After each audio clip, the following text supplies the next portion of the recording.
자, 여러분 안녕하세요. 이번 시간에는 국어 5학년 국어 9단원 이제 세 번째 시간 갖도록 하겠습니다. 이게 글의 종류에 따른 읽기 방법 알아보기인데요. 여기서 포인트는 글의 종류입니다. 글의 종류에 따라서 내가 읽기 방법을 다르게 해야 한다는 뜻이에요. 그래서 여러분들이 어찌 보면은 글의 종류가 글을 읽는 목적과도 관련이 되어 있을 겁니다. 내가 무언가를 알려고 설명하는 글을 볼 수도 있을 거고요. 어떻게 보면 내가 토론을 하기 위해서 그 사람의 주장하는 글을 읽을 수도 있고요. 아니면 나의 생각과 비교해 보기 위해서 다른 사람의 글을 읽을 수도 있습니다. 그럴 때 이런 종류에 따라서 내가 어떻게 글을 읽어야 되는지에 대해서 이번 시간에는 공부를 해볼 겁니다. 자, 좀 확대를 해보면, 자, 책 제목이 이건가 봐요. 점과 선으로 만든 암호래요. 아, 암호? 여러분, 이거 암호 언제 쓰죠? 암호? 그쵸? 남이 몰랐으면 하는 내용의 암호를 보통 쓰잖아요? 그쵸? 그리고 점과 선으로 뭔가 의미를 표현을 하나 봐요. 그럼 점과 선을 어떻게 해서 암호를 만드는지 약간 문양을 만드는 것 같기도 하고요. 그러면 이게 무슨 내용인지 다 같이 한번 살펴보도록 하겠습니다. 이 글은 무엇을 설명하는 글인지. 근데 이거 보니까요. 질문을 보니까 설명을 하는 글인 거는 같아요. 근데 무엇을 설명하는지 한번 보고 점과 선으로 만든 암호라는 글을 읽어보도록 하겠습니다. 자, 여기 보시면 최근 출판하는 책이나 광고, 알림판 따위에서 네모 모양의 표식을 자주 볼 수 있다. 네모 모양의 표식에 관한 내용인가 봐요. 네모 모양 안에는 검은 선과 점을 배열했는데 이것을 정보문의, QR코드. 자, 여러분 정보문이라고 하면 오히려 좀 생소할 수 있어요. 근데 QR코드라고 하면 알 수 있죠. 여기서 말하는 QR은 빠른 응답의 영어 줄임말입니다. 그럼 여기까지 봤을 때 이 문단은 무엇을 얘기하고 있나요?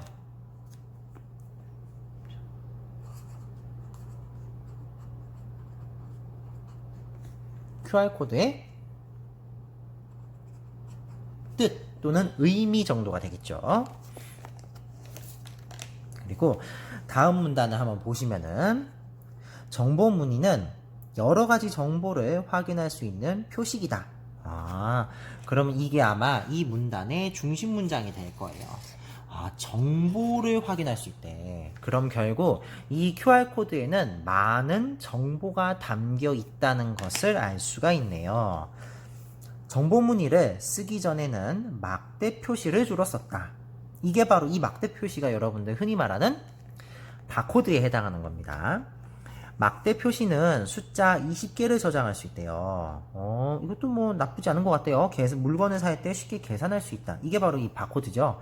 여러분들 지금 영상에는 조금, 그럼 좀 줄여볼까요? 더 줄여보면, 그렇죠. 이게 바로 바코드죠. 근데 이게 이렇게 우리가 흔히 보았던 QR코드로 바뀐 거예요. 그래서 20개 정도 저장을 할 수 있었는데 QR코드는 심지어 여기서 몇 가지래요. 우와, 숫자 7089개. 우와, 근데 여기서 끝나는 게 아니라 한글 1700자까지 저장을 할 수 있다. 이게 저장량이 훨씬 많구나. 이게 QR코드의 장점이라고 볼 수 있겠네요. 그리고 QR코드는 심지어 이거 진짠가? 일부를 지워도 사용할 수 있대요. 진짠가? 이건 좀 궁금하네요. 근데 왜 그런가 해서 봤더니 새 귀퉁이의 위치를 지정하는 문양이 있기 때문에 조금 일부가 훼손되더라도 저장이 가능하다고 하네요. 그리고 이 문양이 있어서 어느 각도에서 찍어도 내용을 확인할 수 있다. 아, 이것도 특징이네. 아, 그러면 이 두 번째 문단은 여러 가지 정보를 확인할 수 있는데 특히 QR 코드에 선생님 보기에는 장점을 좀 써놓은 것 같아요. 저장도 많이 할 수 있고요. 지워도 사용할 수 있고 일부 모양이 지워져도 사용할 수 있고 어느 각도에서든 정보를 확인할 수 있습니다 라는 특징을 써놓은 것 같아요. 자, 세 번째 문단. 정보 문의는 스마트폰으로 스마트폰이 있어야 사용 가능한 거구나. 근데 특히 그 중에서도 스마트폰 응용 프로그램으로 정보 문의를 찍으면 관련 내용이 있는 누리집으로 이동하거나 관련 사진이나 동영상을 볼 수 있습니다. 또 정보 문의에 색깔이나 신기한 그림을 넣어 만들기도 합니다. 아, 이거는 여기는 뭘 이야기하고 있을까요? 그죠? QR코드 사용 방법. 사용할 때 뭘 사용한다? 스마트폰 응용 프로그램을 사용하면 된다. 이런 내용을 담고 있습니다.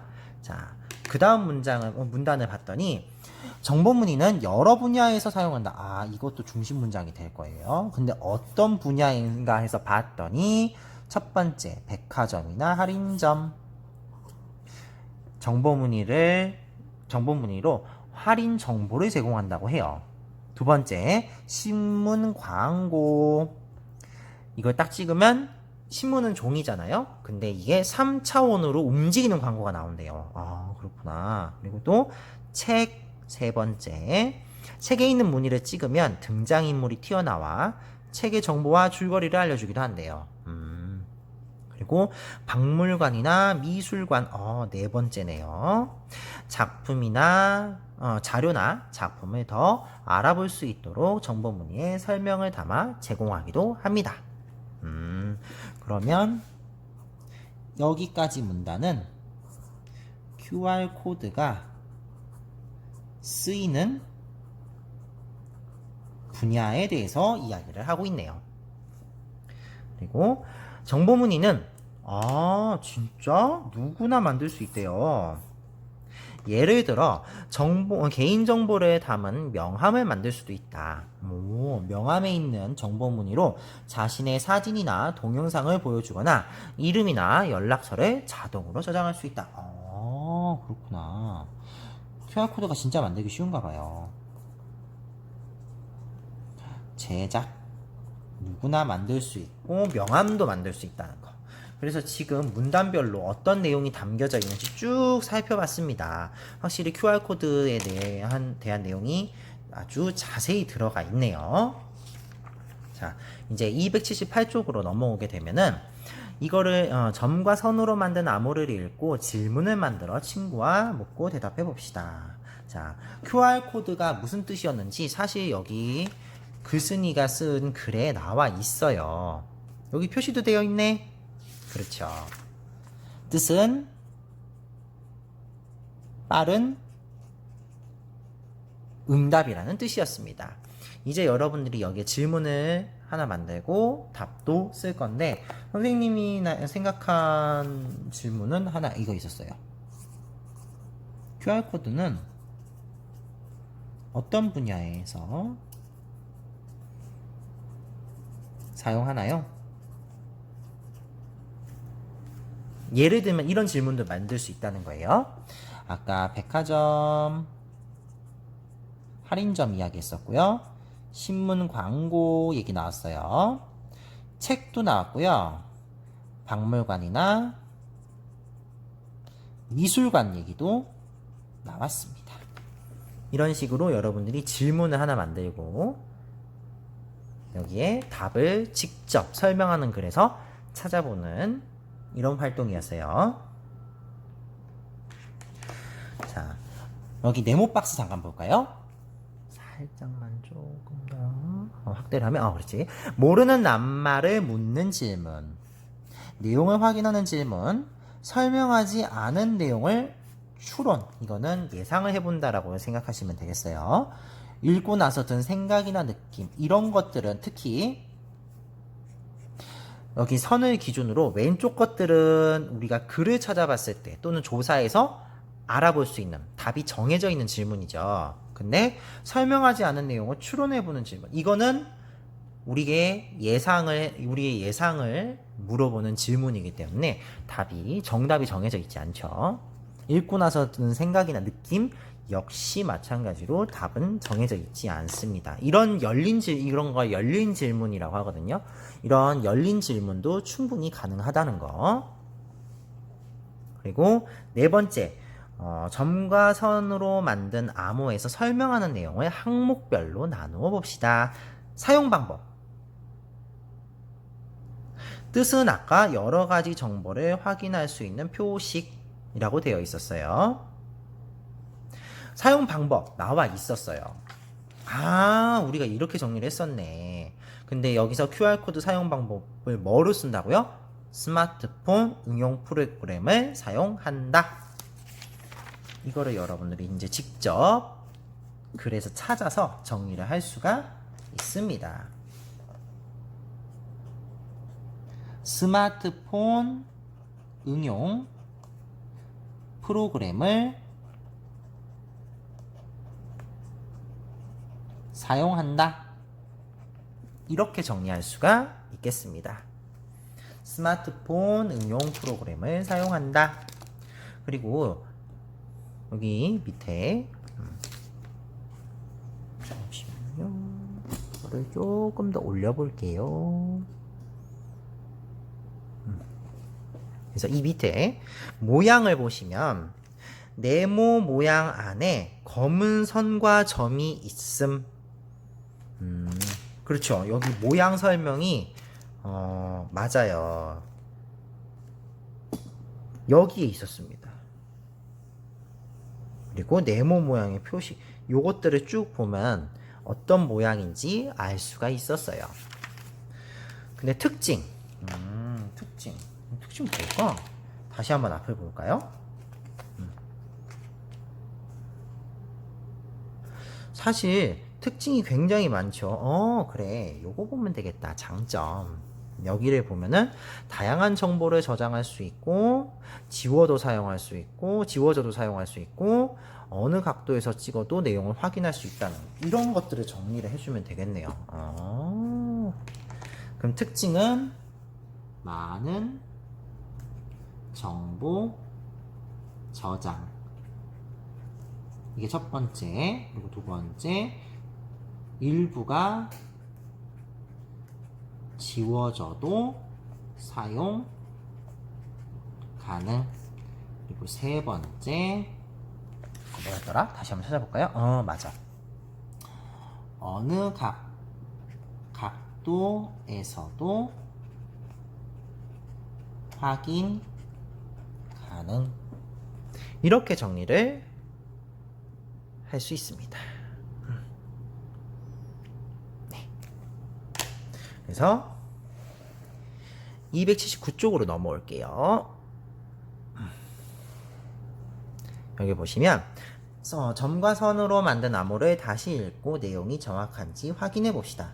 설명하는 글은요, 이게 반드시 필요해요. 이게 진짜야? 이거 정말 정확한 내용이야? 이거 확인하는 절차가 반드시 필요합니다. 이 글의 종류는 맞아요. 설명하는 글입니다. 이거를 세 글자로 줄이면 설명문이 됩니다. 글쓴이는 무엇을 설명하고 있나요? 여기서 제일 많이 나온 단어.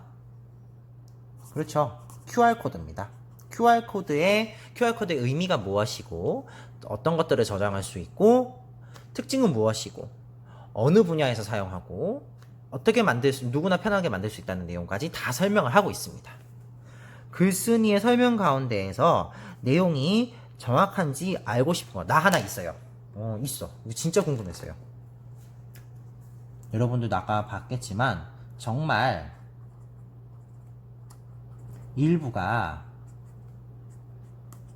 지워져도 사용 가능한가요? 이게 좀 궁금했어요. 진짜 일부가 지워져도 사용이 가능한지. 만약에 마치 되는 것처럼 했는데 안 되면, 사용이 불가능하면 안 되잖아요. 그죠? 그래서 여러분들이 글의 내용과 관련된 자료를 더 찾아보고 내용이 정확한지 알아보는 이런 단계가 설명하는 글에서는 반드시 필요합니다. 선생님도 좀 이따가 이거 한번 찾아보려고요. 진짜 이렇게 사용 가능한 건지.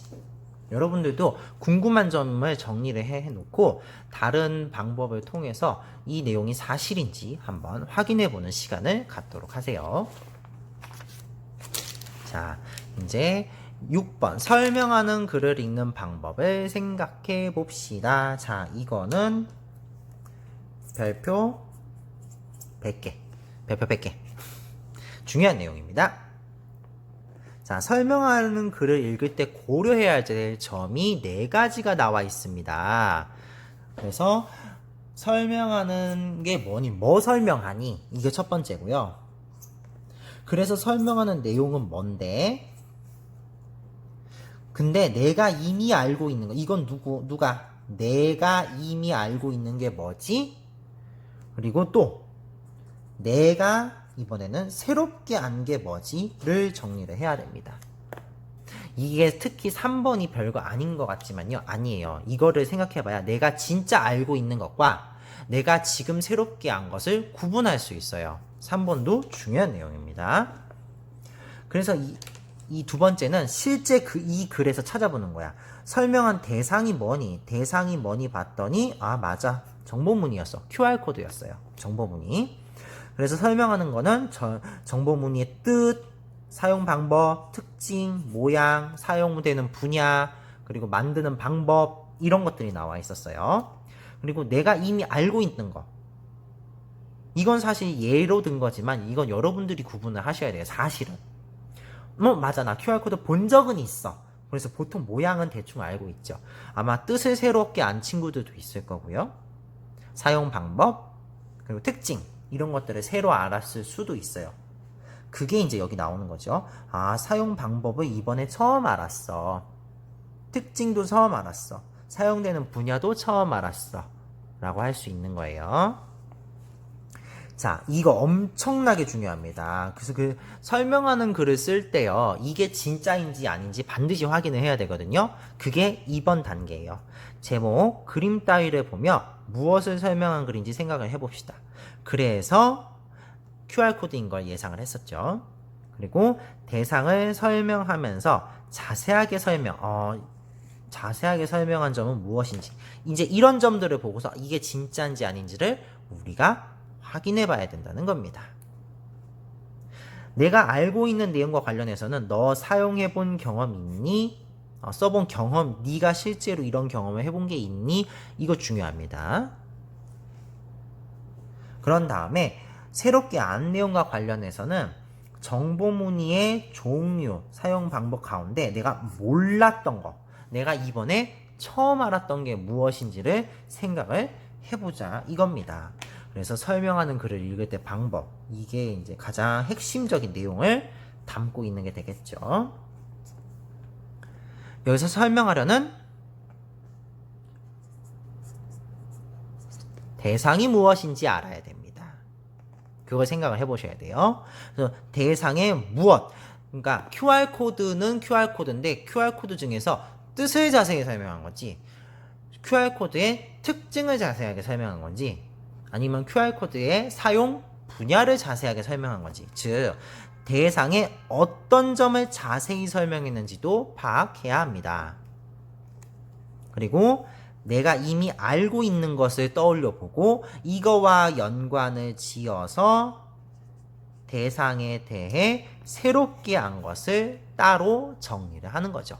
그러니까 이 두 개는 항상 묶음이에요. 세트예요, 세트. 같이 다닌다고 생각하시면 되겠습니다. 그래서 이번 시간에는 여러분들이 글의 종류에 따라 읽기 방법을 알아보는 건데 그 중에 첫 번째 시간으로 여러분들은 오늘 설명하는 글을 읽는 방법에 대해서 공부를 해봤습니다. 다음 시간에는 281쪽 다른 종류의 글을 보고서 이 글은 어떻게 읽는지에 대해서 공부해 보도록 하겠습니다.